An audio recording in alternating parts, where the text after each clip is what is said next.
여러분 안녕하십니까. 아침의 매일경제입니다. 저는 이상훈입니다. 오늘은요, 아침에는 상당히 춥지만 오후에는 기온이 풀리는 날씨가 이어집니다. 외출 옷차림에요, 참고하시기 바랍니다. 아침에 좀 쌀쌀하고요, 오후에는 좀 가볍게 입으셔도 될 것 같습니다. 자, 그럼 일면 기사부터 바로 출발합니다. 먼저 매일경제 일면 톱기사입니다. 외환 보유액이 뚝뚝 줄어들고 있다. 국가 신인도 걱정된다, 이런 기사입니다. 지금요, 최근에 보면 우리나라 무역 적자 있고요. 그리고 원화 약세입니다. 이에 따라서 석 달간 따져보니까 76억 달러가 줄어들었다는 거예요. 물론요, 절대적으로 우리가 보유한 외화 보유고 아직은요, 4천억 달러 이상 갖고 있지만 최근에 하락세, 줄어드는 폭이 좀 심상치 않다는 겁니다. 그러나 또 여기에 더해서 추경 압박에 재정 적자까지 늘어서 여러 가지 좀 걱정스러운 모습이 있다. 이런 내용 전하고 있습니다. 다음은 한겨레 보겠습니다. 자, 여기 보면요, 아래쪽에 제목이 표시되어 있는데요. 방역 상황입니다. 무증상 그리고 경증 확진자는 셀프 관리가 됩니다. 그러니까요, 방역 당국 나라에서 신경 안 써주는 겁니다. 알아서 관리하라는 겁니다. 왜냐면요, 너무나 많은 확진자가 나오고 있거든요. 좀 더 보죠. 정부 떠밀리듯 의료체계 전환했다. 이달 말에는 최대 17만 명이 하루에 확진될 수도 있다. 이런 예상까지 나오고 있는 상황입니다. 이번엔 한국일보 확인해 보겠습니다. 오늘 거의 모든 신문에 일면에 사진과 함께 이 내용이 실려 있습니다. 어제 밤에 동계올림픽 쇼트트랙 종목 보신 분들 아마 속이 터지셨을 거예요. 보시면서요. 그 내용 전하고 있습니다. 황당한 실격. 벽 잃은 올림픽이다. 여기 보면요, 판정이 영 석연치가 않다. 충격의 쇼트트랙이다. 여기 보면 설명이 되어 있는데 1000m 준결승에서 가장 먼저 통과한 황대헌 비디오 판독을 한참 하더니 심판들이요, 탈락시켰어요. 이유는 레인 변경이 늦었답니다. 그리고요, 이준서 선수도 레인 변경 반칙이라고 판정을 하면서 못 갔습니다. 2등으로 들어왔는데. 대신에 중국 선수 2명이 진출했어요. 그리고 결국에는 어제 중국이 금메달을 땄습니다. 결승선엔 2등으로 들어왔는데 1등 선수를 탈락시켰습니다. 실격 탈락입니다. 어제 상황이었어요. 마지막으로 동아일보 보겠습니다. 기사가 이쪽 끝에 있습니다. 자, 정부 3월 6일서부터 9일 확진되는 분들, 그러니까 뭐 확진자가 계속 나오니까요, 예상을 한 건데, 이런 분들은 대선 투표 여부를 15일 결론내겠다. 최근에 사전 투표 끝난 뒤 대선일까지 그 사이에 확진되신 분은 격리가 되잖아요. 치료를 받아야 되니까. 이런 분들 투표 어떻게 합니까? 그러니까 정부가 딱히 방법이 없다는 상황이었거든요. 이거에 대해서 뭔가 좀 강구하겠다는 겁니다. 격리 수십만 명 투표 못할 우려가 있다. 그러자 김부겸 총리 그런 상황까지는 안 갈 것이다. 뭔가 대책을 마련하겠다. 이런 입장으로 보였습니다. 자, 지금까지 일면기사 짚어봤고요. 오늘도 뉴스의 의미를 깊숙하게 짚어주시기 위해 네 분께서 자리하셨습니다. 한 분씩 소개해드리겠습니다. 먼저 화면 가장 맨 왼쪽에 앉아 계십니다. 김영주 전 국회의원 나와 계시고요. 그 옆자리에는 김종혁 전 중앙일보 편집국장 나와 계십니다. 자, 그리고 세 번째 자리에는 한민수 민주당 선대위 공보단 부단장 자리하고 계십니다. 그리고 마지막으로 윤희석 국민의힘 선대본 상임 공보특보 나와 계십니다. 자, 네 분 안녕하세요.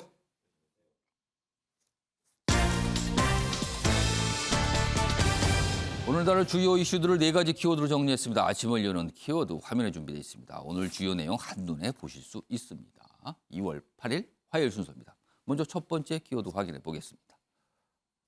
여당 후보 찍도록. 국회에서 이런 발언을 하신 여당 국회의원이 있어요. 발칵했죠. 순간적으로. 그 놀라야 됐습니다. 뭐 결국에는요, 유감 입장을 표명했죠. 이게 뭐 취지가 좀 그런 뜻은 아니고요. 그러니까 가만히 그 유감 입장을 들어보면 제가 말 실수했습니다. 약간 이런 취지도 들렸습니다. 그러나 순간적으로 굉장히 발칵했고요. 여기저기서 약간 긴장하는 듯한 이 발언 때문에 이런 모습도 좀 있었습니다. 따라 보겠습니다. 두 번째 키워드 확인해 보겠습니다. 삽바 싸움입니다. 단일화입니다. 대선 후보 단일화를 놓고요. 삿바 싸움이 벌어지고 있습니다. 떠오르시죠? 어떤 분과 어떤 분인지. 그런데 이게 과연 어떻게 진행될까? 잘 될까? 혹은 되기는 될까? 뭐 여러 가지 전망들이 좀 있습니다. 자, 세 번째 키워드 보겠습니다. 전방위 러브콜. 이재명 민주당 대선 후보 최근 지지율 여론조사에서 윤석열 국민의힘 후보와 접전을 벌이고 있는데요. 전체적으로 약간 뒤지는, 물론 오차 범위 내가 많습니다만 뒤지는 가운데 접전이거든요. 그래서 뭔가 승부수를 던지는 모습인데 전방위 러브콜을 하고 있다. 이런 기사가 있습니다. 준비되어 있습니다.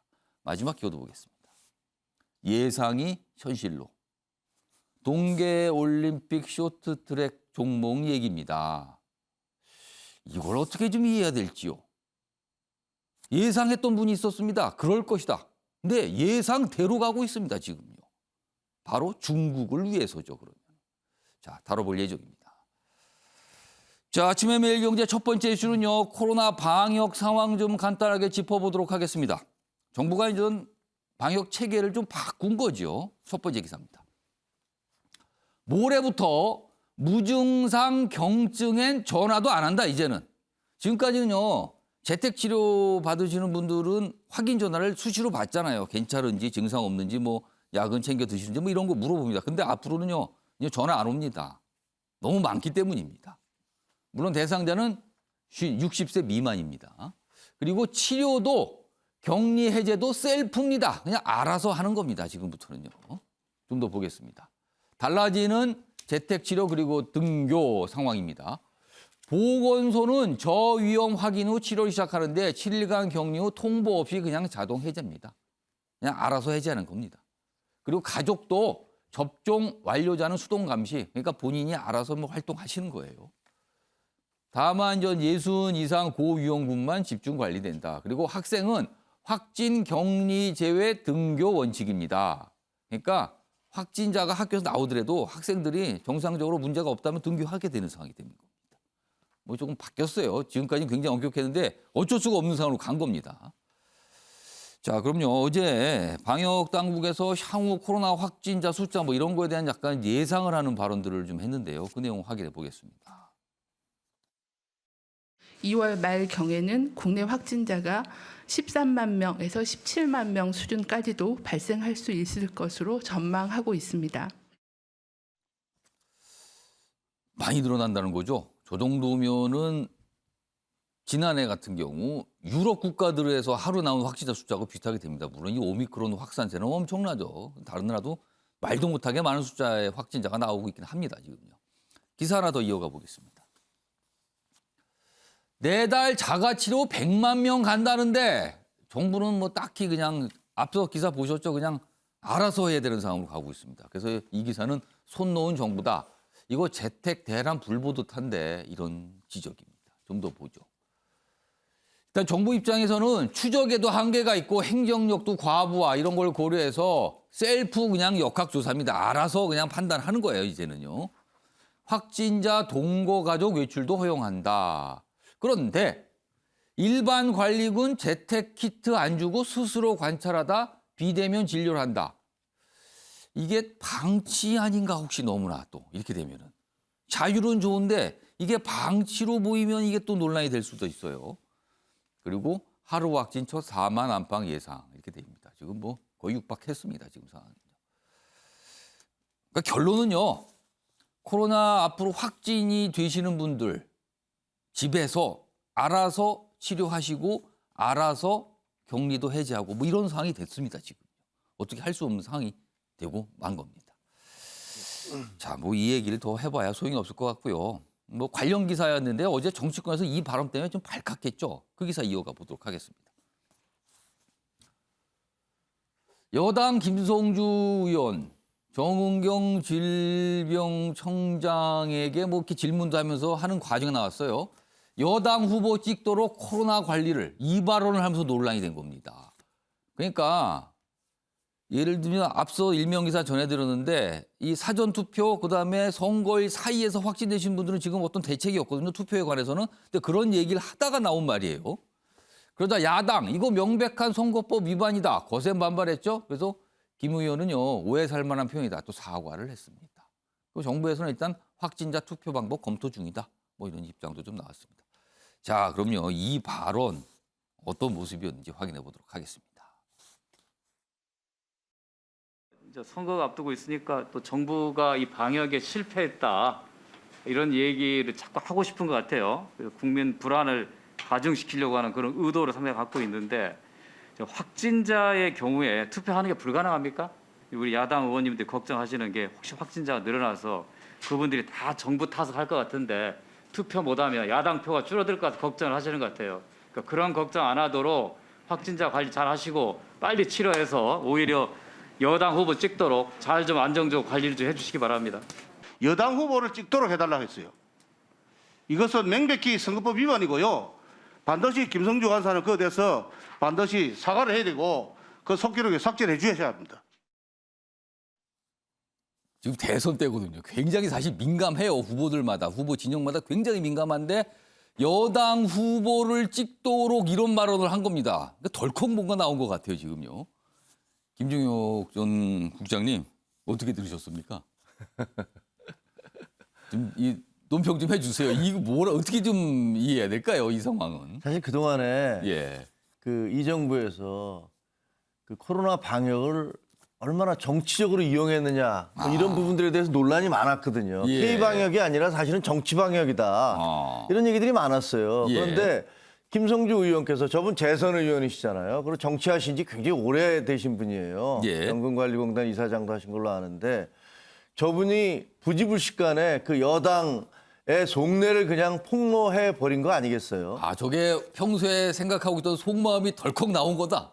그렇죠. 아니 그 방역에 실패했다고 선거에 이용하려고 야당이 그런다라는 그런 전제를 깔고 있잖아요. 예. 방역은 그냥 방역인데 예. 그걸 가지고서 정치적으로 연결을 시켜서 우리가 방역에 실패하면은 이제 야당이 다 표를 가져가니까 예. 그래서 방역을 성공시켜서 그 사람들이 다 여당을 찍도록 해달라 이런 말씀을 하신 거기 때문에 예. 상식적으로 말이 되지 않거니와 국민 건강을 어떤 정치적인 이유로 그걸 악용하려고 했다는 그럼 어떻게 보면 상당히 국민들로서는 분개할 수밖에 없는 그런 말씀을 하신 거 아니겠어요? 예. 저거는 저렇게 하면 안 되죠. 저도 그러니까, 지금 예. 국민의 한 사람으로서 그러니까 예. 내가 만약에 코로나에 걸리거나 안 걸리는 게 당신의 표하고 관계가 있는 거야. 내 건강이 아니고 국민들의 건강이 아니고 당신들 눈에 보이는 건 표밖에 없어. 예. 이런 비난을 받을 수 있잖아요. 예. 그런 의심을 얼마든지 살 수 있고. 저는 도대체 왜 거기서 코로나에 왜 네가 왜 거기서 나와라는 그런 노래도 있지만 왜 거기서 여당이 나옵니까? 왜 야당이 나오고? 예. 그건 정말 잘못된 거고 저런 정도의 뭐 제가 무슨 오해를 살 만한 것은 유감이다. 예. 저게 유감이라고 얘기하면 끝나는 겁니까? 화가 납니다 정말.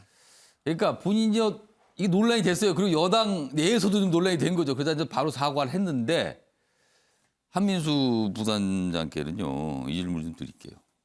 그러니까 발언 내용이 여러 얘기 좀 했는데 들어보면은 코로나에 확진되신 분들은 통상 정부에 대해서 반감을 가질 것이다. 이런 전제를 깔은 것 같아요. 그러니까 그분들 투표 잘할 수 있게 해주세요. 뭐 이런 설명하면서 덜컥 여당을 오히려 찍도록 이 발언이 나온 겁니다. 이거 여당 내에서 사실 어제도 논란이 됐었는데 어떻게 들으셨습니까? 일단 신문 제목을 보면은 예. 여당 후보 찍도록 코로나 관리를 저거만 보면 제가 봐도 조금 더 심각해 보입니다. 근데 예. 좀 전에 영상을 봤듯이 예. 사실 이 김성주 의원이 이쪽에 뭐 전문성이 좀 있지요. 그래서 정은경 청장을 상대로 일본 청장을 상대로 코로나에 확진되신 분들 투표 관리는 분명히 필요합니다. 예. 좀 전에 앞선 기사에서 보면은 4달이라고 해봤자 3월입니다. 예. 3월 9일에 선거가 있잖아요. 그러니까 그때 뭐 100만 명 얘기가 나오니까 일단 수십만 명이 자칫 참정권에 제한을 받는 상황이 올 수도 있습니다. 예. 정부는 당연히 해야 되고요. 지난 총선에서도 지난 선거에서도 이렇게 뭐 6시 이후로 이렇게 투표하도록 했던 걸로 제가 알고 있는데 어떤 대책을 분명히 세워야 되니까 이 보건복지위원으로서 간사로서 질문을 충분히 던질 수 있다고 봅니다. 예. 근데 그 과정에서 정부가 지금 어디까지 대책을 세우고 있느냐 여기까지 갔으면 좋았을 텐데 거기 하다 보니까 저런 뭐 여당 얘기, 야당 얘기가 나왔는데 예. 김성주 의원이 본인도 뭐 바로 이어서 사과를 했듯이 예. 저런 발언들은 조금 자제하고 신중할 필요가 있었던 것 같습니다. 그러니까 확진되신 분들 투표할 수 있게 대책 마련하셔야죠 하면 되는데 거기다 갑자기 여당, 야당을 섞어서 얘기하면서 이게 이상하게 들린 거죠. 아무튼 논란이 됐지만 이제 본인이 사과를 했고 그래서 어느 정도 이제 수습이 됐다. 뭐 기사도 이렇게 좀 설명을 좀 하고 있습니다. 뭐 해프닝으로 좀 봐야 될 것 같기도 합니다. 그래서 뭐 사실 여당에서도 깜짝 놀란 거죠. 저런 발언 나오니까 요즘에 굉장히 민감한 시절이거든요.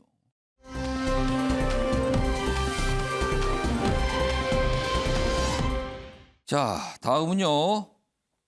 정치권에서 이 이슈가 다시 부각됐습니다. 야권 후보 단일화 얘기입니다. 대상은요. 윤석열 국민의힘 후보 그리고 안철수 국민당 후보. 뭐 다들 아시죠? 이 두 후보가 과연 어떻게 할 것이냐 이 문제입니다. 지금요. 자, 먼저 기사 하나 준비했습니다. 보시죠. 더 커진 야권 단일화 목소리.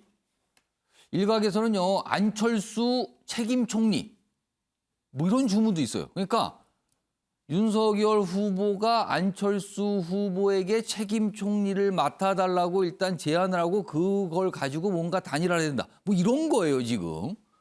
이게 뭔가요? 그럼 뭐 연대입니까? 연정입니까? 아무튼 이런 방향에 대한 얘기까지 나오고 있는 거예요. 국민의힘 내부에서 협상 시작을 해야 된다. 이런 의견 나오고 있습니다. 그런데 이런 가운데 안철수 후보는 완주하겠다 의지 계속 반복해서 얘기하고 있습니다. 지금요. 그리고 뭐 진정성이 없는데 무슨 소리입니까? 뭐 이런 반응도 보였죠. 다음 기사도 하나 더 보겠습니다. 국민의힘 의원 55명 단일화 반드시 필요다. 이런 의견을 갖고 있답니다. 그러니까 지금 국민일보가 국민의힘 의원들 전수조사를 한 거예요. 지금 100명이 조금 넘잖아요. 전수조사를 해봤는데 절반 이상이 필요하다고 보는 거죠, 지금. 여기 보면 이렇게 돼 있습니다. 조사 결과가. 반드시 필요하다. 55. 필요하지만 현실적으로 좀 어렵지 않는가? 12. 필요하지 않다가 16. 그러면은 필요하다가 압도적으로 좀 많은 상황이에요. 그렇다면 국민의힘 의원들의 다수는 단일화를 찬성하고 있다는 뜻이 됩니다. 이런 상황이에요, 지금. 자, 이와 관련해서 어제 뭐 윤석열 후보도 질문을 받고 의견했고요. 당에서도 목소리가 좀 나왔는데요. 들어보시죠. 어쨌든 가능성이 열려 있다고 보면 물론이죠. 마지노선이 예. 그 어떤 시간적으로 마지노선이 마지노선은 뭐 일반적으로 얘기하는 거하고 크게 다르지 않을 거예요.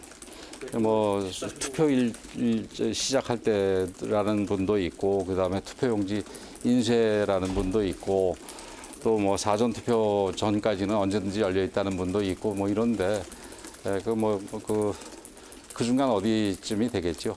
그래서 제가 뭐 배제하지 않는다고 한 것이지 그 이외에는 더 드릴 말씀이 없습니다. 단일화 가능성에 대해서 저희가 어느 정도 수준으로 이해하면 되는지. 그러니까 제가 단일화에 대해서는 저는 언급하지 않겠다고 말씀을 드렸지 않습니까? 그러니까 어제부터 계속 그렇게 말씀을 드렸는데 더는 드릴 말씀이 없어요. 권영세 본부장 같은 경우는 그동안 좀 신중한 입장이었는데 윤석열 후보의 언론 인터뷰 내용이 공개가 됐죠. 배제하지 않겠다. 그 이후에 약간 입장이 좀 전향적으로 바뀌었어요. 그러면서 배제하지 않는다. 그리고 구체적인 시점에 관한 질문까지 받으면서 설명을 한 겁니다. 지금. 그런데요. 막상 단일화의 대상인 안철수 후보. 약간 결이 다른 반응이죠. 다음 기사로 보겠습니다.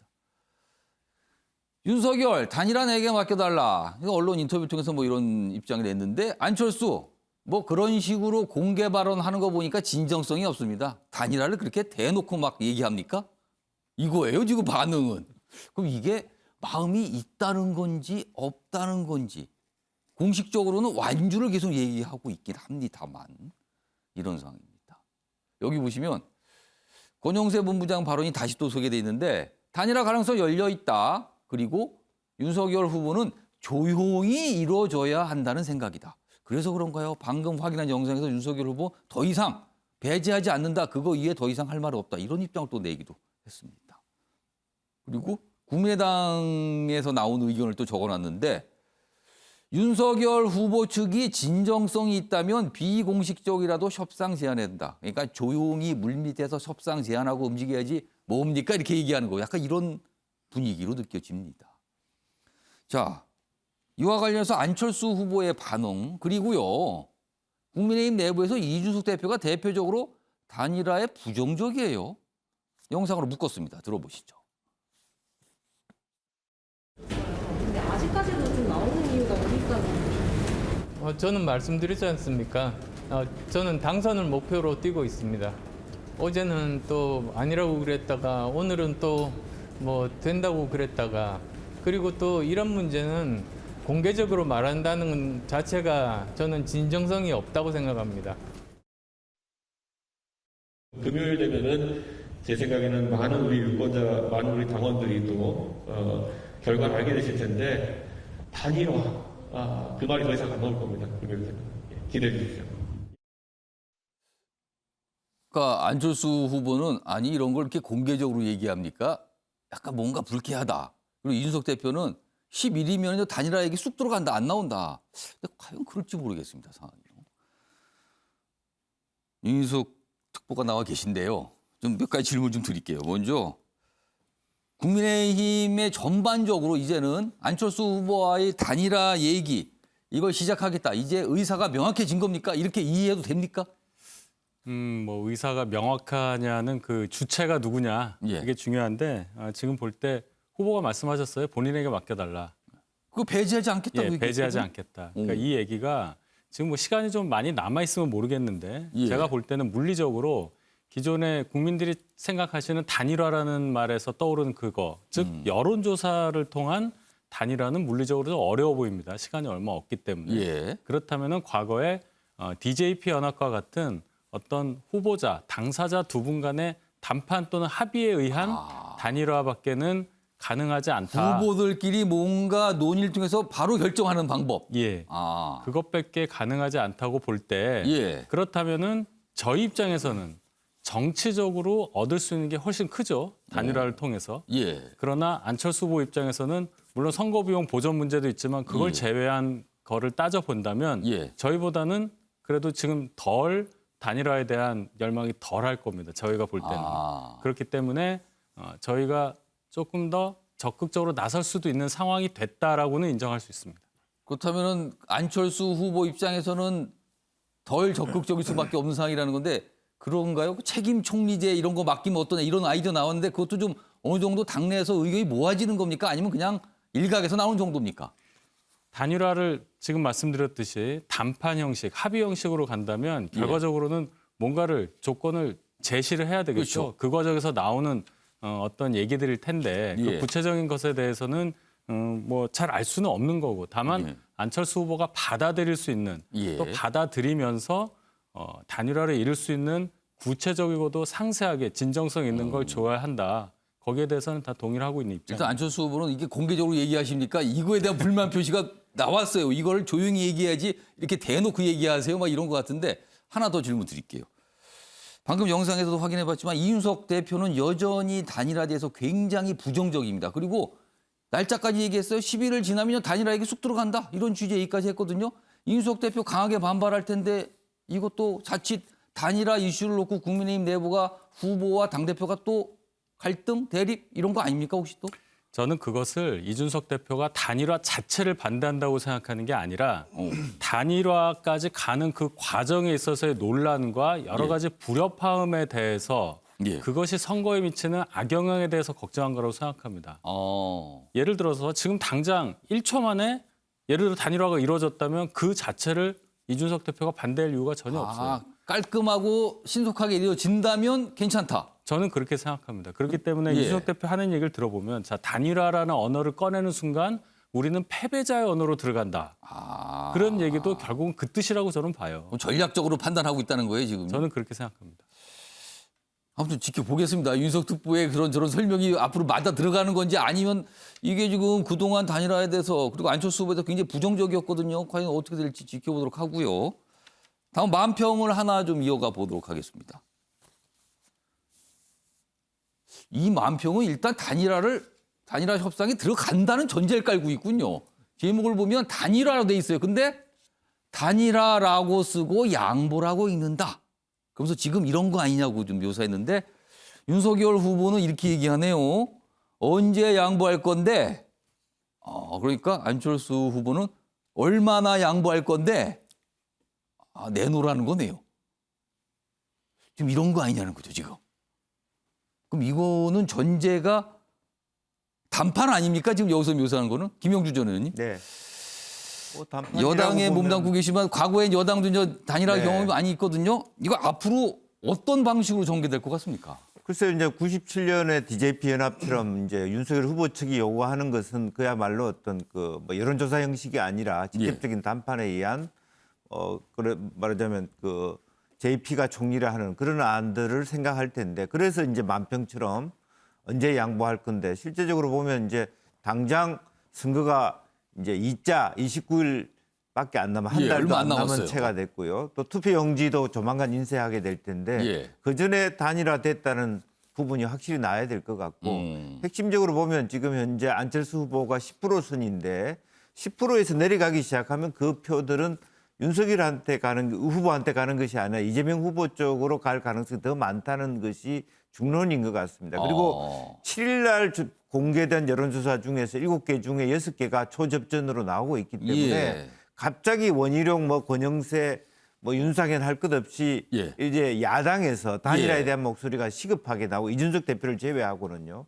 이제 그런 것은 상당히 현재 시간이 갈수록 여야 이강 구도가 초접전으로 간다는 것이고 다른 한편으로 보면 사실은 불과 2주 전만 하더라도 안철수 후보 입장에서는 15%를 넘어서 20%까지 갈 것 같은 느낌을 갖고 있으나 실제로 보면 10% 선에서 거의 박스권에 약간 좀 잡혀 있는 것 같아요. 그 선에서 지금. 오히려 시간이 가면 줄어들 가능성이 더 많아지기 때문에 그런 의미에서 단일화의 가능성을 점치고 있지 않느냐. 하지만 실제로 시간이 많지 않은 상황에서 또 하나는 야당 입장에서도 똑같습니다. 전제는 여야 모두가 초박빙이기 때문에 우리도 간절하다는 생각을 가지고 있어서 최소한 안철수 후보를 중립화시키는 그런 어떤 전략들이 그 있을 수 있다고 봅니다. 중립화라는 거는 완주를 뜻하는 겁니까? 아유, 그렇죠. 완주를 할 수 있도록 한다든지. 그리고 혹은 또 우리하고 단일화는 왜 안 되는데 이런 얘기도 할 수 있는 맞불 작전을. 이재명 후보와 손잡는 거는 왜 안 되느냐 이 말씀인가요? 그렇죠. 그런 의미에서 여기서 보면 얼마나 양보할 건데라고 하는 말 자체는 여기서 많이 양보 안 하면 저기서 더 큰 양보 주는 대로 가겠다는 의미도 포함되어 있는 거 아니겠습니까? 열려 있다는 것이죠. 그러면은 김영주 전 의원님 말씀을 여기 이 만평에 추가하면요. 이 만평에 두 인물만 나오는데 이 안철수 후보 뒤쪽에 혹시 이재명 후보가 뒤에서 딜이 깨지면 나하고 차 한잔 하지 이걸 외치고 있는 겁니까? 그럼 그럴 지금요? 수도 있죠. 예. 그럴 수도 있다. 지금 상황은 좀 묘사한 만평이었습니다. 자, 김종혁 전 국장님은 어떻게 좀 전망하세요? 이 단일화. 저는 될 거라고 봅니다. 된다. 왜냐하면 그 작년에 제가 그 안철수 후보를 그때는 뭐 이렇게 본격화되기 전이지만 뵀던 기억이 나는데 그래서 제가 물어봤었어요. 그 목표가 뭡니까? 그랬더니 정권 교체입니다 그러더라고요. 그러니까 뭐 내가 뭐가 돼야 된다가 아니라 정권 교체가 가장 큰 목표입니다라고 얘기를 해서 저도 깜짝 놀랐거든요. 그 예를 들면 지금 안철수 후보가 얘기하는 게 야 이거 그렇게 공개적으로 얘기하는 거 보니까 진정성이 결여돼 있지 않느냐라고 하시잖아요. 그러니까 결국은 진정성 있게 나오면 얼마든지 할 수 있다라는 그런 또 그렇게 해석할 수가 있다는 거네요. 뭐 저는 그렇게 생각을 해요. 저는 그렇게 생각하고 저게 예를 들면 윤석열 그 지금 현재 후보의 경우 단일화한다고 명분만 그러니까 등 떠밀니까 국민들이 단일화하라 하니까 정권 교체를 원하는 사람들이 그냥 명분만 세우다가 결국은 안 하려는 것 아니냐 이렇게 생각할 수도 있잖아요. 그런데 윤석열 후보가 사실은 이제 디지털 정부의 총리를 그런 분이 맡았으면 좋겠다. 안철수 후보가. 그게 이제 국민의힘 내부에서 그런 의견이 나왔었어요. 알려졌죠. 그거를 윤석열 후보가 정진석 의원한테 뭐 차 타고 하면서 그렇게 얘기했다는 게 이제 흘러나온 거 아닙니까? 그러니까 후보의 마음속에는 그러니까 윤 후보의 마음속에는 본인이 갖지 못한 중도 그리고 실용, 과학 이런 분야에 대해서 안철수 후보가 그것을 담보하고 있다는 것. 그런 것을 상징하고 있다는 것을 잘 알고 있는 것이고 그리고 무엇보다도요. 저는 어떤 생각이 드냐면 지금 국민의힘에서 아주 그 소수이긴 하지만 예. 뭐 우리가 사자로 나가서 승리하면 되지 않느냐라고 생각을 하시는 것 같은데 예. 2007년에 이명박 후보의 경우는 정동영 후보에게 530만 표 차이로 이겼어요. 그리고 그때 예. 3등을 했던 이해창 후보가 약 350만 표여서 예. 그때 보수 진영이 한 900만 표를 이겼어요. 하지만 이명박 대통령 출범 이후에 한 달 예. 보름 좀 지난 다음에 4월 말에 광우병 시위가 터졌지 않습니까? 예. 그리고 정부가 무력화됐단 말이에요.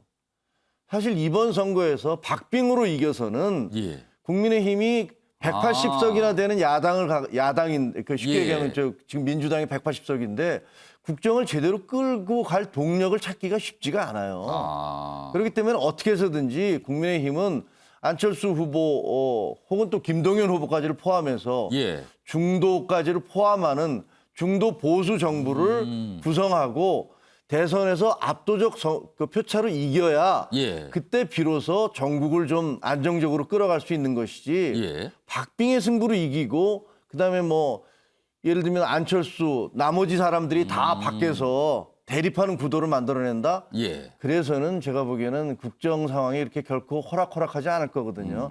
그거를 다 알고 있고 예. 제가 듣기에는 그쪽에 있는 의원들하고도 좀 전화를 해보면은 예. 이거는 뭐 어떻게 해서든지 총리를 뭐 책임 총리를 맡기든 뭘 하든 해서 예. 안철수 후보를 우리 편으로 끌어와야 된다는 그 절박감들이 다 있더라고요. 예. 그래서 그런 것들을 보면 저는 결국은 단일화는 성공할 것이다 이렇게 봅니다.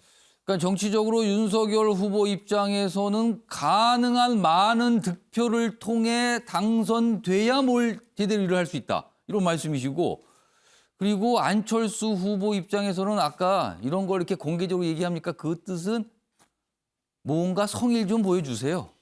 뭐 이런 거로 좀 보인다는 겁니다, 지금. 성의를 보여라. 진정성 있게 성의를 좀 비춰봐라. 이런 뜻으로 보인다는 겁니다, 지금. 뭐 해석입니다만 지켜봐야 될 대목도 좀 있어요, 지금요. 이런 가운데요, 여당 내에서도 안철수 후보 이름을 많이 거론합니다, 요즘에요. 관심이 있다. 이런 분위기를 자꾸 비치는 거예요, 지금요. 기사로 준비되어 있습니다. 여당도 안철수 러브콜. 그런데 이거는 실제 러브콜이라기보다는 야권 단일화를 경계하는 거 아니냐. 이 기사는 이렇게 해석하고 있습니다. 송영길 대표, 뭐 통합정부, 뭐 연대론을 띄웠는데 이 역시 여당의 러브콜에 대해서도요. 안철수 후보는 진정성 안 느껴집니다. 역시 또 일축하고 있어요. 진정성 얘기를 계속합니다, 지금요. 자, 그럼요. 이와 관련해서 여당 내 목소리 그리고 안철수 후보의 반응까지 묶었습니다. 보시죠. 2월 14, 15일이 등록일이기 때문에 아무래도 이 문제가 초미의 관심사로 떠오르는 주간이라고 저희는 판단을 하고 있고요. 저희 또한 안철수 후보하고의 여러 문제들에 대해서 열린 마음으로 대하고 있다. 이렇게 좀 말씀을 드리겠습니다. 공개적으로 그렇게 이야기하고 저희한테 뭐 미리 사전에 어떤 협의나 이런 것들은 저희들은 전혀 없습니다. 그래서 진정성을 느낄 수 없다는 말씀드립니다. 그러니까 안철수 후보는 그냥 던지시는 말이죠. 뭐 이런 분위기예요, 지금요. 자, 한민수 부산장님, 저 질문을 드릴게요. 앞서서 전 패널분들이 지적해 주셨지만 안철수 후보는 그동안 정권 교체를 외쳤어요. 본인이 정권 교체를 위해서 완주하고 당선하겠다 이거거든요. 정권 교체를 하겠다는 주장을 해왔고 그리고 지금 반응 보였지만 진정성이 없다고까지 했습니다. 그런데 지금 여당에서는 좀 관심을 나타나고 그런 발언들이 계속 나오고 있거든요. 혹시 이거 정말로 여당에서 관심이 있는 게 아니라 혹시 윤석열 후보와 단일화를 견제하기 위한 포석 아닌가 이런 해석이 있는데요. 이 기사도 그렇고요. 이거 어떻게 좀 보십니까? 일단 안철수 후보가 예. 이제 뭐 선거도 딱 한 달도 채 남지 않지 않습니까? 예. 현실적인 문제들 여러 가지로 이제 본인의 당선 가능성과 앞으로의 정치 행보랄지 이런 부분들을 생각하지 않을까 싶고요. 좀 전에 우리 김 국장님도 말씀하셨는데 저는 이제 유권자들도 차기 정부가 말 그대로 집권 초에 정말로 힘있게 국정 운영을 할 때 그러면 안정적 180석에 가까운 여당이 있는 그쪽의 후보를 저는 뭐 좀 더 바라보고 선택하지 않을까 이런 생각도 해봅니다. 말씀 예. 듣고 보니까 그런 예. 생각이 들고요. 근데 그 좀 전에 뭐 저희 총괄본부장도 얘기했고 어제 같은 경우는 30일 맞아서 이제 저희들 전략본부장도 얘기를 했는데 사실 뭐 우리 앵커도 아시지만은 안철수 후보와 민주당은 상당히 가깝죠. 옛날에 같은 당을 했었고 예. 그러다가 이제 뭐 분당도 됐습니다만 그러다 보니까 개인적으로 친분 있는 분들이 꽤 많은 것 같습니다. 예. 그래서 보니까 뭐 그런 여러 가지 채널에서 이렇게 뭐 접촉을 하고 만나는 거는 뭐 팩트 같고요. 다만 그게 지금의 얘기를 나오는 것처럼 구체적으로 뭘 제안한다든지 그런 건 예. 제가 없는 걸로 알고 있습니다.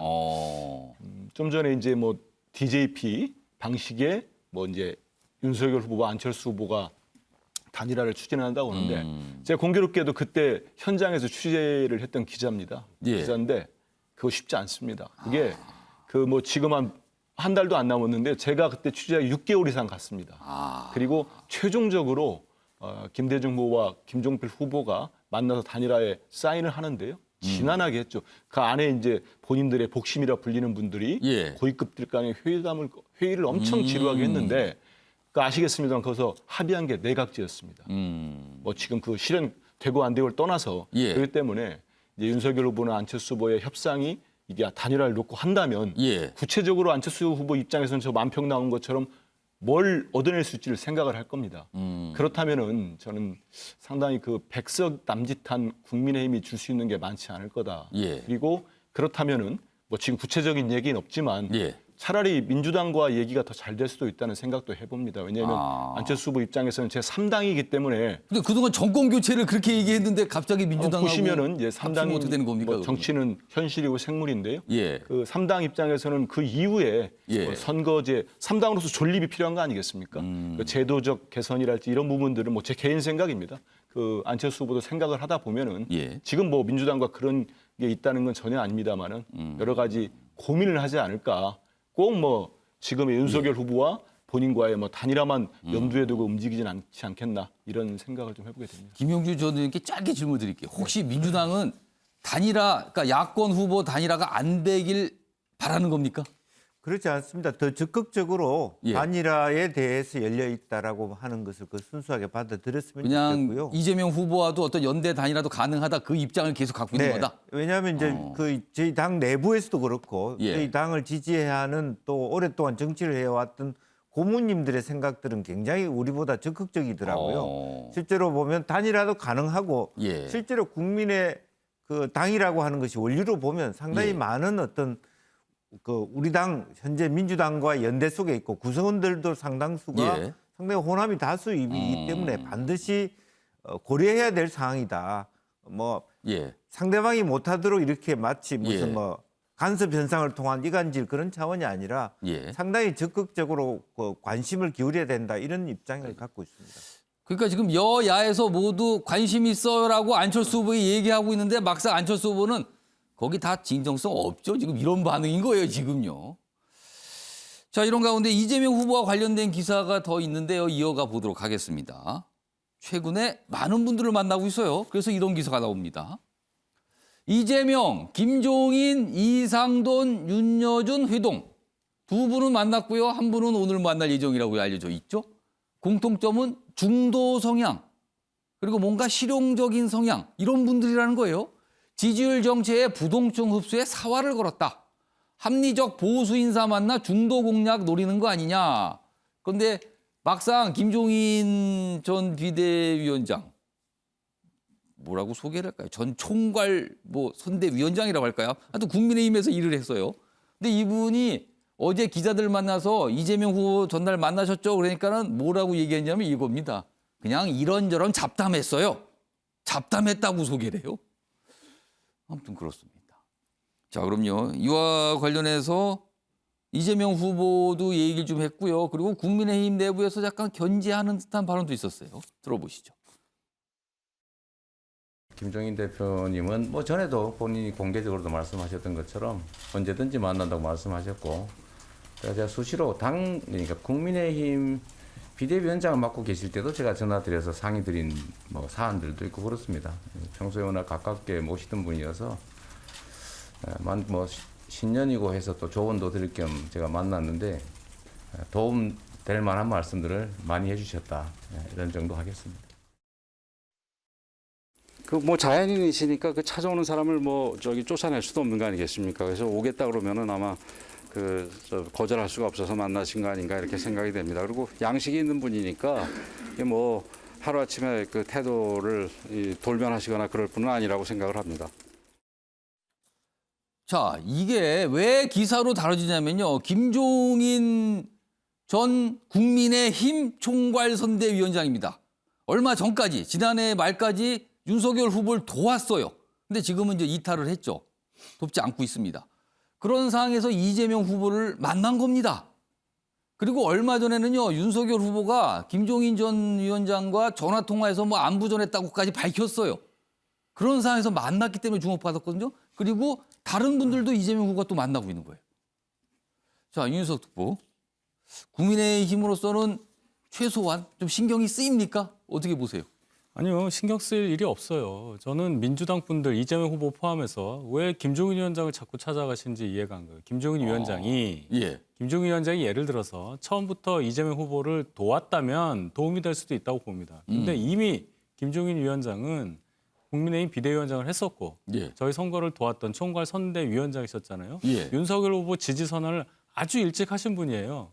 그분의 아까 권영세 본부장도 말씀하셨지만 양식이 있고 인격이 있는데 이미 지지 선언을 하고 선거에 참여해서 후보를 도왔던 분인데 어떻게 입장을 바꾸었습니까? 이것은 이재명 후보가 선거에 대해서 상당히 불안하게 느끼고 있다는 거는 이해는 하겠는데 그 정치적 의미까지 생각을 해본다면 의미 없는 일이라고 저는 봐요. 잡담이라고 하셨잖아요, 김종인 위원장이. 근데 혹시 궁금하진 않으세요? 무슨 대화 내용을 했을까 거기서? 아마 이런 얘기를 하셨을 거예요. 과거에 문재인 대통령도 도와달라고 찾아온 적이 있는데 과거에 박근혜 대통령이랑 대선할 때요, 10년 전에. 근데 본인이 물리쳤다. 아마 그 얘기 하셨을 거라고 저는 봐요. 아, 이재명 후보가 들은 얘기는 딱 그거였을 것이다. 자, 한민수 부단장께는요. 이재명 후보가 왜 김종인 전 위원장을 만났을까요? 얼마 전까지 경쟁 후보를 도왔던 분이잖아요. 왜 만났을까요? 윤 특보님 뭐 신경 안 쓴다는데 되게 신경 쓰일 것 같아요. 그리고 신경 쓰일 거다 분명히. 제가 볼 땐 그렇습니다. 그리고 일단 두 분 사이가 상당히 오래된 사이입니다. 신뢰가 있고 개인적인 친분이 아까 후보도 말씀하셨지만은 그런 관계로 만나긴 했는데요. 그러니까 만약에 김종인 두 분이 그렇게 오래된 사이고 친분이 있지만 김종인 위원장이 지금 국민의힘의 총괄 선대위원장을 하고 있다면 후보가 이재명 후보가 와서 만나겠습니까? 근데 지금 와서 뭐 권영세 본부장인가요? 이분도 뭐 양식 있고 하지만 그 전에 어떻게 쫓겨냈습니까? 쫓아냈죠. 와해 팽을 시켰죠. 상황이다. 뭐 연기론 나온 다음에는 그냥 윤핵관들이 몰아쳐가지고 저 노 정객을 그냥 몰아내 버렸는데 지금 와가지고 양식이 있고 양심이 있다는 거는 신경 안 쓰이면 저런 얘기 할 수가 없어요. 근데 저는 볼 때 좀 전에 기사 났습니다만 김종인 위원장, 이상돈 교수, 윤여준 뭐 전 장관까지 쭉 저런 후보가 만나는 모습을 보면은 뭐 중도층이랄지 합리적 보수층이랄지 여기서 보면은 이 후보에 대한 좀 더 신뢰가 가지 않나 저는 그런 행보라고 봅니다. 이런 분들 만나서 대화를 나누고 어떤 조언을 구하는 모습 자체가 중도층의 표심을 자극을 한다. 움직일 수 있다. 이런 뜻입니까? 충분히 소구력이 있고요. 왜냐하면 그 이재명 후보는 여러 차례 뭐 대중적인 연설이나 아니면 그 방송 출연에서도 얘기했지만 본인이 집권하면은 정말로 진보와 보수 가리지 않고 좌우 나누지 않고 진영에 관계없이 통합정부와 국민 내각을 이루겠다고 계속 말씀을 하고 제가 전해 들은 얘기도 김종인 전 위원장이나 만나셨을 때 뭐 이상돈 전 의원한테도 이런 본인의 포부에 대해서 설명을 드리고 이렇게 조언을 구한 걸로 알고 있습니다.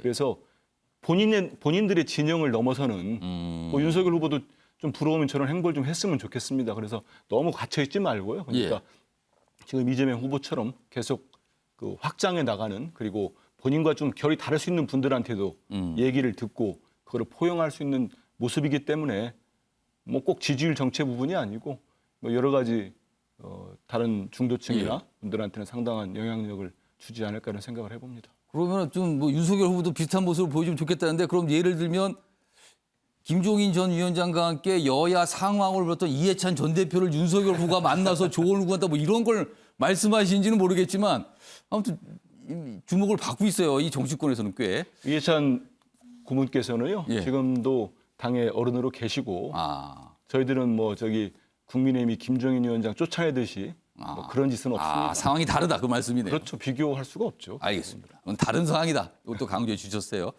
자, 김종혁 전 국장님하고 김영준 의원께도 질문 드릴게요. 김종혁 전 국장님. 질문의 방향을 좀 바꿔서 김종인 전 위원장은 왜 이재명 후보를 만났을까요? 아니 만나는 거야 뭐 말씀하신 대로 찾아오는 사람을 뭐 못 오게 할 수는 없는 거 아니냐. 그런데 제가 이 측근에 있던 가까운 김종인 위원장하고 가까운 분들 얘기 들으니까 그것도 기분 나빠하더라고요. 아니 왜 그렇게 처신을 하시지? 라면서 조금 자기들도 이제 전화를 해서 그거 아니시지 않습니까?라고 이제 연락을 하는 것 같아요. 김종인 전 위원장의 측근분들도 왜 이재명 후보를 만났는가 그거에 대해서 약간 지적과 불만이 있다. 네, 그런 것 같더라고요. 그런데 김종인 위원장께서 어젠가에 실제로 가까운 분들하고 만났대요. 만났을 때 그래서 물어봤다고 그러더라고요. 거기 참석하신 분들이 왜 만나셨어요? 그랬더니 거기에 대해서 무슨 내용이 있었는지를 밝히지는 않으면서 이렇게 얘기하더래요. 내가 박근혜 전 대통령 후보하고 관계가 멀어졌을 때 문재인 후보가 날 찾아왔었다. 근데 내가 안 도와주겠다고 얘기를 했다. 못 돕는다. 내가 그렇게 할 수 없다고 얘기했는데 지금도 마찬가지 아니겠느냐. 이렇게 얘기를 했다는 거예요. 비슷한 내용의 얘기를 했을 가능성이 있다는 거네요. 네, 뭐 그렇게 보고 그리고 사실 김종인, 이상돈, 윤여준 이 세 분이 상징성은 있지만 이 세 분한테는 대단히 죄송한 말씀이지만 사실 표가 되는 분들은 아니에요. 표를 가진 분들은 아니에요. 그리고 김종인 그 총괄위원장 같은 경우는 만약에 이분이 그 이재명 후보를 지지한다든가 그런 비슷한 행보를 보이신다면 만약에 그렇다면 저는 이분의 정치의 마지막 그 행보로서는 대단히 부적절한 것이고 많은 사람들에게 이게 도대체 뭐지? 저분은 도대체 뭐지? 라는 느낌을 줄 뿐더러 저는 어떤 느낌이 드냐면 과거에 노무현, 정몽준 두 후보가 단일화를 했다가 막판에 정몽준 후보가 선거 전날 나 지지 안 해, 철회라고 얘기를 했었잖아요.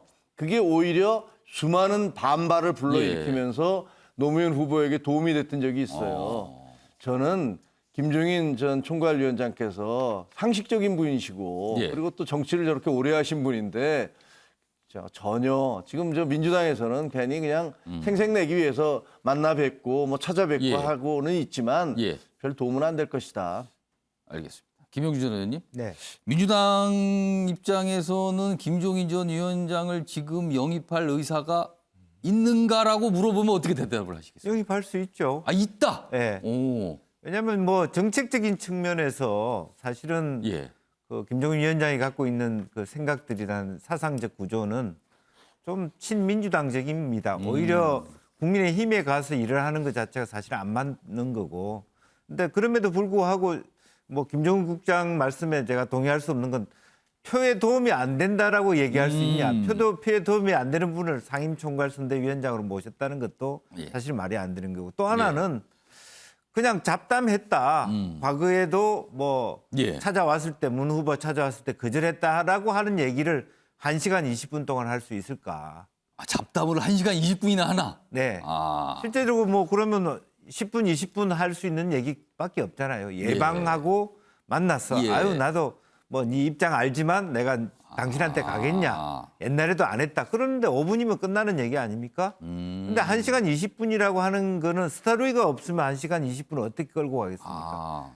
그만큼의 텀이 있고 혹은 뭐 윤 후보에 대한 섭섭함 또 혹은 뭐 이 후보 입장에서는 뭐 크게 봤을 때 굳이 뭐 당장 올 수 없다 하더라도 옛날에도 그런 의사표명을 했습니다만은 안 후보에 대해서 어떻게 생각하는 건지 또 혹은 안 후보와의 후보 단일화를 가능하시 여러 가지 과거의 경험이 많지 않습니까? 윤 후보에 대한 경험, 안 후보에 대한 경험을 다 두루 갖고 계신 분이기 때문에 그 부분에 대한 경험을 통해서 경륜을 말하자면 받아들임으로써 앞으로 자기가 어떻게 리더로서 성장해야 될 것인가를 많은 말하자면 교훈을 받을 수 있는 좋은 기회였다 그렇게 볼 수 있겠습니다.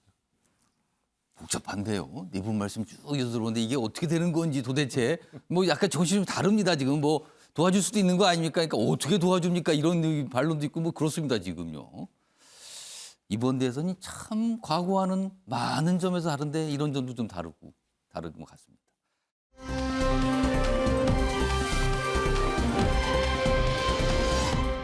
다음은요. 이재명 민주당 후보의 부인과 관련 기사가 오늘도 좀 몇 가지 있습니다. 뭐 새로운 어떻게 의혹 제기라고 볼 수 있는데요. 소개해드리겠습니다. 이재명 측 제사 준비에도 공무원 동원했다. 그러자 이재명 후보 측 사비로 구매했다. 근데 영수증은 없어요. 이게 똑 떨어지지가 않는군요. 그러면은 뭔가 이게 명확하게. 일단 의혹 제기, 그거에 대한 어떤 반박 이런 겁니다. 전 경기도청 직원 추가 의혹 제기, 과일을 산 날 업무 추진비 43만 원 결제되는데 이건 뭡니까? 이렇게 의혹 제기죠. 이거 겹치잖아요. 뭐가? 그런데 사비로 구매했다. 근데 영수증은 없다. 뭐 이런 설명입니다. 이 과일을 산 거는 뭔지는 모르겠지만 이건 제사용 아니다. 뭐 이런 거예요. 반박은.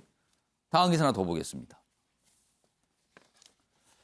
이재명 후보의 장남이 지난해 뭐 6월 정도로 지금 설명이 되고 있죠. 지난해 초인가요? 초로 뭐 설명이 돼 있는데 퇴원 때 관용차 불법 동원했다는 또 의혹 제기예요.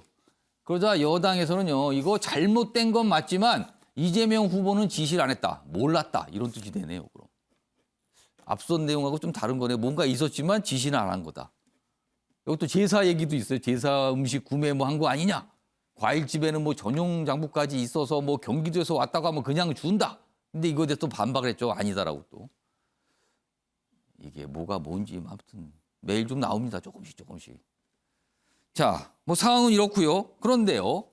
여당은 적극적으로 뭔가 이제 반박하고 이재명 후보를 옹호하고 뭐 이런 입장인데 이런 과정에서 송영길 대표가 언론 인터뷰에서 이런 얘기를 합니다. 들어보시죠. 이미 후보와 후보 부인이 사과를 했는데 계속 가짜 뉴스를 만들어가지고 이것은 지나친 면이 있다 이렇게 생각합니다. 저도 제 비서가 당 대표 법인 이 판공비 카드, 내 정치자금 국회의원 정치자금 카드를 다 제 비서가 다 가지고 있습니다. 예. 어떻게 제가 쓰는지를 알 수가 없어요. 그러면 그걸 일일이 다 녹음하고 처음부터 뭔가 왜 어떤 억울한 점이 있어서 그런지 잘 이해가 안 되는 면이 있는 것 같습니다. 자, 시청자 여러분께 잠시 좀 안내 말씀드릴 게 있습니다. 지난 4일 방송 중에 한 패널이 과거 오세훈 시장 부인이 해외여행 경비에 3천만 원을 사용했다. 뭐 이런 발언을 했는데요. 이에 대해 서울시는요. 당시 해외여행이 아니고 공무국외 출장이었고 해당 국의 공식 초청 그리고 관련 규정에 따른 공무상 출장이었다는 반론을 전해왔습니다. 아침에 매일경제는요. 균형 잡힌 보도를 위해 앞으로도 계속 노력하도록 하겠습니다. 자. 김준혁 전 부장님, 앞서 영상으로 송영길 대표 발언 들어보셨죠? 뭔가 좀 반박을 하고 이재명 후보를 위한 어떤 얘기를 하는 과정에 나온 대목인데 어떻게 들으셨습니까?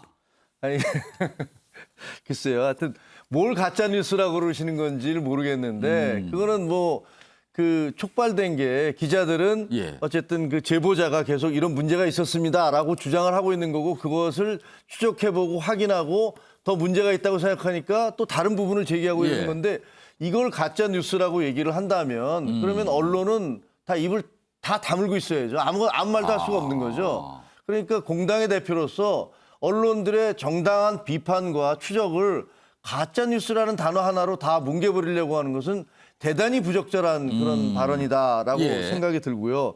아니 본인들도 카드를 다 본인 얘기를 했어요. 본인은 카드를 다 밑에 사람들한테 주고 있어서 어떻게 쓰는지도 모르고 그러면서 하시는 말씀이 왜 이런 거를 그 제보자가 폭로했느냐라는 식의 뭐가 불만이 있어서라는 식으로 말씀을 하시는데 저는 그 폭로한 사람 입장 충분히 이해가 되거든요. 보면은 40대가 넘은 나이에 자기보다 몇 살 많지도 않은 5급이 자기한테 말도 안 되는 심부름을 시키면서 뭘 약을 사와라, 뭘 제수 물품을 갖다 놔라, 소고기를 사다 놔라, 그거를 그 지사님 댁에다 갖다 드려라 이렇게 얘기를 하면 저로서는 야 이게 뭐냐. 아니 그 인권 변호사 출신이시고 공정과 정의를 항상 외치시는 분이 이런 거를 본인이 직접 시킨 건 아니지만 그 측근이라는 사람을 통해서 나한테 이런 걸 시키는 것들에 대해서 분노와 울분을 느낄 수 있는 거고 또 만약에 잘못하다가 이건 내가 온팍 뒤집어 쓰겠구나라는 생각을 할 수도 있는 거고 그러니까 녹음도 하고 증거물도 남기고 이럴 수 있는 거거든요. 그런데 그런 것들을 이해를 못 하겠다라는 건 저는 그것 자체가 이해가 안 되고 또 다른 의원이 또 장경태 의원인가 누가 그러셨잖아요. 뭐 국회의원들도 자기가 뭐 약 사오느냐, 자기가 비서시켜서 무슨 예. 처방받아서 가져오지 않느냐라는 식으로 말씀을 하셨는데 글쎄요, 이거 일반 국민들이 상식적으로 납득할 수 있을까요? 저는 아니라고 생각을 해요. 알겠습니다. 자, 김영주 의원님, 네. 송영길 대표가 본인 얘기를 설명을 하면서 뭔가 이제 방어하는 발언을 했거든요. 어떻게 들으셨습니까? 사실은 이제 그런 거죠. 뭐 이렇게 저도 뭐 서울시 있을 때 뭐 서울시의 부시장, 중부시장 판공비가 2억입니다.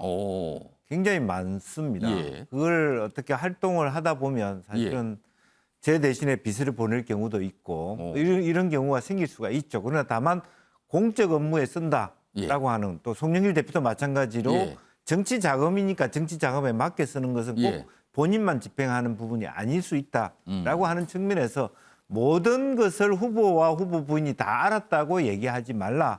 그런 것이 하나 있는 것 같아요. 왜냐하면 저도 공무원들, 즉 비서하고는 좀 다릅니다만은 공무원 조직은 어디에서나 과잉 충성, 우리 본인 스스로가 원하지 않는데 밑에 사람들이 알아서 뭐 한다는 식으로 말하자면 후보나 후보 부인 모르게 이루어지는 일도 많이 있을 수 있다는 점도 좀 참작해달라. 다만 그럼에도 불구하고 그런 부분들을 가려하지 못하고 자제시키지 못한 것에 대한 책임은 분명히 통감합니다마는 모든 것을 지시해서 알고 있었다. 이렇게 얘기하는 것은 맞지 않다. 이제 그런 말씀을 하시는 거고요.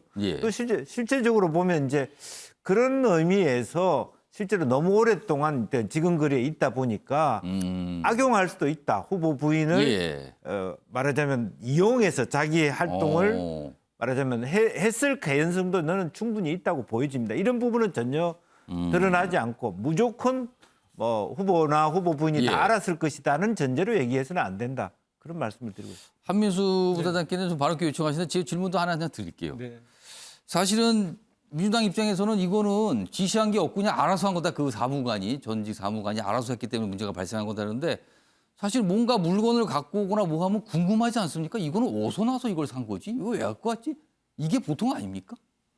이 부분은 이제 선거가 얼마 남지 않지 않습니까? 근데 사실 이제 배모 씨라고 하는 5급 직원하고 이제 A씨라고 하는 7급 직원이 있는데 이제 5급 직원이 7급 직원을 본인의 친분으로 이렇게 채용을 한 것 같습니다. 지시를 이제 그렇게 했다는 거죠. 하고 했는데 두 분 다 일단 우리가 뭐 공무원은 맞습니다만은 별정직 공무원이라는 점이 좀 있습니다. 일반직 행정직 공무원들을 이렇게 공관 업무를 맡긴 건 아니고요. 이제 이분들 자체가 공관 업무를 한 부분이 있고 저는 뭐 이렇게 좀 말씀드리고 싶은데 여러 가지 이제 당 대표도 얘기했지만은 일부 좀 과장됐거나 아니면 그 A 씨의 일방적 주장을 싫다 보니까 사실과 다르게 가짜 뉴스로 드러나는 부분들이 가령 많이 있습니다. 뭐 퇴원 비용을 마치 처음 보도될 때는 무슨 법인카드 한 것처럼 했는데 사실 그 딱 이름까지 찍혀 있는 후보의 복지카드 아니었습니까? 뭐 그런 건 설명이 좀 나왔어요. 그런 부분들도 있고 소고기 부분도 공간에 들어가는 것들이 있었고 그럼에도 불구하고 일부 이제 A 씨가 느끼는 어떤 그런 부분들 이런 거랄지 배 씨의 지시에서의 부적절성 이 부분에 대해서는 이제 그 배우자께서도 사과를 했고 후보께서도 입장뿐만 아니고 진솔하게 국민들께 사죄를 드렸습니다. 그리고 거기에 대해서 지금 현재 감사기관에 감사를 요청했고 수사기관에 수사를 하고 있으니까 국민들께서도 좀 의혹들이 제기된 부분에 궁금증이 있으시겠지만은 조금만 기다려주시면 좀 저희들 입장에서도 이 선거를 앞두고 있는 중요한 시기인데 빨리빨리 밝혀지는 게 좋지 저런 식으로 제보자라고 할 수 있는 뭐 A 씨의 입을 통해서 입증되지 않은, 확인되지 않은 얘기가 너무 퍼지고 있기 때문에 참 곤혹스러운 점도 있습니다. 윤석열 후보께도 발언기 한 1분 드릴게요. 저는 이 얘기에 대해서 민주당에서 자꾸 초점을 두 공무원 간의 문제로 축소시키는 거가 굉장히 큰 문제라고 생각을 해요. 공관에 뭐 공무원이 과잉 충성을 해서 물건을 갖다 주고 했다는 것에 대해서 이게 한두 번도 아니고 4년 가까이 재임하고 있었던 경기도 지사였습니다. 이재명 후보의 가족들은 그렇죠. 그렇다면은 상식적이라면 하지 말라고 했어야 돼요. 그걸 인식하고 있었다면. 얼마나 반복되는지는 더 밝혀야 되겠지만은 제재했다는 얘기 한 번도 나온 적이 없습니다. 따라서 이게 사실관계가 어쩌냐 하는 거는 부차적인 문제고요. 사과의 방향, 이걸 대응하는 방향이 이 지사 또는 배우자 김혜경 씨가 지시하지 않았다는 식으로 나온다는 것은 어떤 국민도 이거는 인정 못할 거예요. 한민수 부단장께서 또 발언 요청하는데 30초만 딱 예, 드릴게요. 그렇습니다. 예. 가령 딱 예를 하나 드리면 이제 뭐 어느 언론에서 빨래 얘기를 했는데 그거는 전혀 사실과 다르고요. 예. 말씀하신 대로 그 배우자가 5급 직원한테 자꾸 본인이 뭐 친분 관계 앞세워가지고 하려고 하니까 절대 하지 말라고 거기다 포스트까지 붙였다는 거 아닙니까? 예. 이 빨래 손대지 말라고. 그리고 대부분의 지금 나오는 뭐 이렇게 뭐라고 할까요? 샌드위치랄지 뭐 고기랄 이게 공간으로 가서 당시 회의를 할지 외부에서 온 그 회의나 내방객들에게 사용된 걸로 제가 알고 있습니다. 물론 뭐 그게 한두 번이 뭐가 있는지는 모르겠습니다만 그렇기 때문에 너무 과도한 지금 정치 공세가 아닌가 이런 생각도 하게 됩니다. 계속 뭐 이렇게 과일 무슨 샌드위치 뭐 먹는 얘기가 많이 나오죠. 아무튼 이게 과연 사적인 거냐 공적인 거냐 뭐 이런 거에 또 다툼이 벌어지고 있는 건데 아무튼 의혹 제기가 계속 나오고 있어요. 지금 이 제보자 그리고 야당이 계속 좀 문제를 삼고 있는 상황입니다.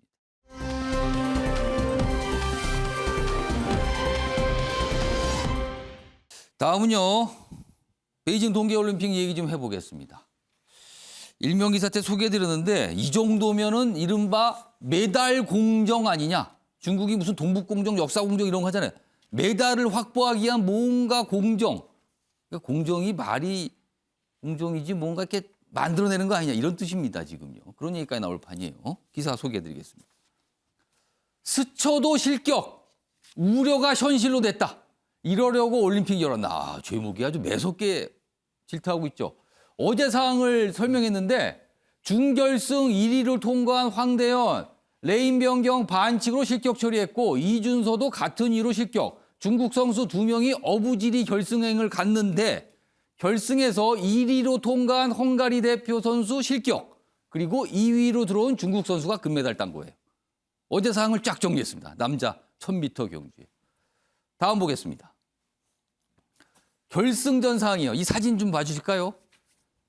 헝가리 선수, 중국 선수입니다. 결승선 앞에서 이런 상태로 통과됐어요. 그리고 1등으로 통과, 2등 통과했거든요. 그런데 이 헝가리 선수가 실격입니다. 이 중국 선수가 우승을 했는데 이 기사는요, 이 사진은 이런 모습인데도 우승을 하더랍니다. 잡고 있죠? 기사 보겠습니다. 이래도 중국은 금메달. 하여튼 제목 하나로 말해줍니다, 지금요. 김주혁 전 국장님, 이거 어떻게 좀 봐야 합니까? 이게 뭐 스포츠긴 한데 참 이게 뭐라고 얘기해야 되나? 어저께 아마 그 방송 보신 분들은 우리 선수들이 꼭 탈락해서 억울하게 탈락해서가 아니라 아니 어떻게 스포츠를 저럴 수가 있지라는 생각을 많이 하셨을 것 같아요. 저는 어떤 느낌이 드냐면요. 1936년에 그 베를린 올림픽 생각이 나더라고요. 베를린 올림픽이요? 아니 그때 히틀러가 집권을 한 다음에 자기 히틀러의 집권의 정당성을 전 세계에 널리 알리기 위해서 베를린 올림픽을 물론 우리는 송기정 그 선수가 금메달을 마라톤에서 따긴 했지만 독재자들이 대개 정치 스포츠를 정치화하잖아요. 그래서 많이 이용을 해먹는데 저는 저걸 보면서 아니 지금 올림픽에서 금메달을 다른 사람들을 다 불러다 놓고 저런 식으로 편파 판정을 해서 중국 선수들이 금메달을 많이 따면 저게 중국몽의 실현인가? 저게 중국의 위대함을 전 세계 만방에 보여주려는 건가? 근데 이게 의도라면은 목적이 있을 거 아니에요? 아니 그러니까요. 전 느낌이 국민들에게 야 우리가 이렇게 시진핑 체제에서 이렇게 위대하다라는 걸 보여주기 위해서인 건가? 뭔가 안 그러리라고 생각을 하지만 어쨌든 지켜보는 사람으로서는 저는 이게 우연의 일치라고 그렇게 되기를 기대하지만 어쨌든 자꾸만 1936년 베를린 올림픽이 떠오르는 건 어쩔 수 없었습니다. 사실은 시진핑 주석이 이번 동계올림픽 성공을 위해서 뭐 엄청나게 관심과 공을 기울였다 이런 건도 알려지고 있거든요. 기사 하나 더 소개해드리겠습니다. 바람만 불어도 실격. 곽윤기 선수의 예언이 현실됐다. 동계올림픽 전에 이런 얘기가 있었거든요. 근데 이거 진짜 그렇더라. 여기 보겠습니다. 중국 독주. 자국 취재진도 이거 불공정. 뭐 문제 제기가 나오고요. 또 넘어진 선수, 우리 선수들 뭐 이렇고요. 최민정 선수 여자 500m 출전했는데 중간에 미끄러졌어요. 근데 빙질 문제가 계속 제기됩니다. 저 경기장에 최악의 빙질. 선수들이요 모든 경기할 때마다 한두 명씩은 다 넘어져요 지금요. 걸렸답니다 지금. 한민수 부단장님 한 30초 남았는데요. 짧게 한마디 해주세요. 아, 30초간 얘기할까 시간이 별로 없습니다. 예, 그렇습니다. 86년도에 우리 아시안 게임 할 때 예. 제가 본 경기가 있는데 우리 선수가 권투에서 엄청 맞았는데 심판은 우리 선수 손을 들었어요. 제가 소리를 냈습니다. 저건 아니잖아 그랬거든요. 이거 아직도 중국은 진짜 80년대 수준에 머물러 있는 것 같고요. 이러다 보니까 어제 이재명 후보도 메시지를 냈습니다. 진짜 편파 판정에 실망과 분노를 참을 수가 없다. 예. 다만 우리 선수들은 용기를 잃지 말고 진정한 승자는 우리 선수들이다. 그런 메시지까지 냈습니다. 이재명 후보가. 예. 자, 아침의 매일경제 오늘은 여기서 마무리하겠습니다. 시청해 주신 여러분 고맙습니다.